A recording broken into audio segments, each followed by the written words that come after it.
Hello friends, I am Shiv Kumar और आप देख रहे हैं राजस्थान एग्जाम यूट्यूब चैनल। जैसा कि आप सभी छात्राध्यापक और छात्राध्यापिकाएं जानते हैं कि हम माइक्रो टीचिंग के बारे में बात कर रहे थे और आज हम माइक्रो टीचिंग के ही प्रमुख कौशल व्याख्यान कौशल के बारे में विस्तार से जानेंगे। तो आप इस वीडियो पर अंत तक बने रहिए और साथ ही साथ अगर हमारे चैनल पर आप पहली बार आए हैं तो चैनल को सब्सक्राइब कर लीजिए और बेल आइकन को प्रेस कर दीजिए, जिससे कि आपको आने वाले सभी इंटरेक्टिव वीडियो आप तक पहुंच सके। तो देख लीजिए आपको किस तरह से बनाना है और बनाते समय किन किन बातों का ध्यान रखना है और आप क्लासरूम में किस तरह से प्रेजेंटेशन दे सकते हैं, साथ ही साथ इसी वीडियो में हम आपको बताने वाले हैं।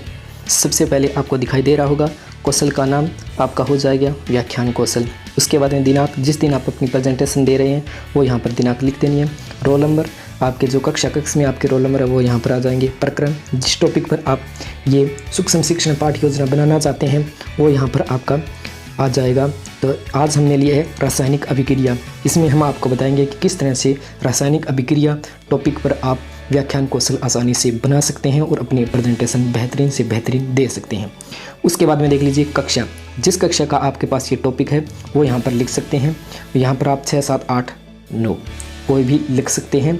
उसके बाद में देख लीजिए विषय आपका विज्ञान है और अगर आप उपविषय भी लिखना चाहते हैं तो आपका हो जाएगा रसायन विज्ञान। तो विज्ञान मुख्य विषय हो जाएगा, उसके बाद में उपविषय आपका रसायन विज्ञान हो जाएगा। उसके बाद में देख लीजिए कालांश, जिसमें आप अपनी प्रेजेंटेशन दे रहे हैं, जो आपका पीरियड चल रहा है वो यहाँ पर लिख देना है।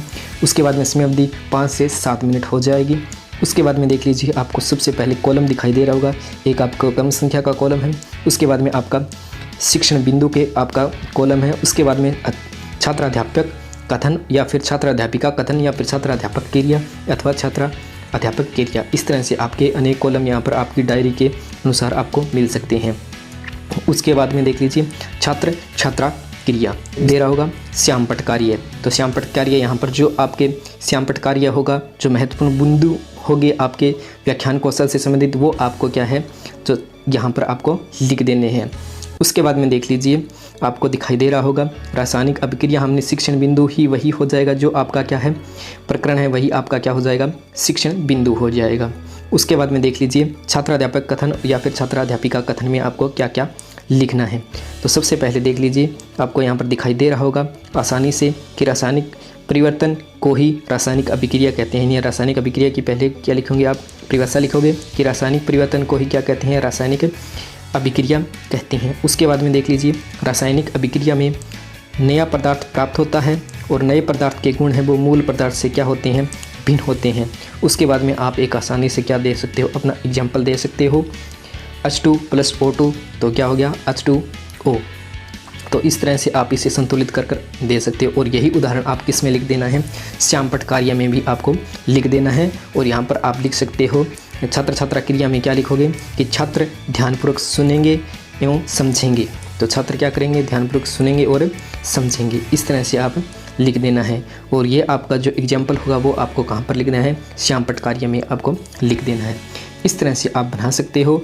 उसके बाद में आपके क्या है पर्यवेक्षक होंगे, वो इस आपकी जो प्रेजेंटेशन होगी उसके हिसाब से आपको क्या देंगे, रेटिंग देंगे। इस तरह से आपकी मूल्यांकन सूची होगी और उसमें आपके निम्नलिखित ये घटक है वो होंगे। ये सबसे पहला सर्वोत्तम होगा, बहुत अच्छा, सामान्य या फिर संतोषजनक। किस तरह से आपकी जो रेटिंग स्केल है इसके अनुसार आपको यहाँ पर क्या है एक लगा देंगे आपके टीचर्स। देख लीजिए ध्यान से, ये आपके प्रमुख घटक होते हैं व्याख्यान कौशल के, यानी व्याख्यान प्रारंभ करने का आप में कौशल है या फिर कितना आपने उसका यूज़ किया, उसके हिसाब से आपको यहाँ पर रेटिंग दी जाएगी।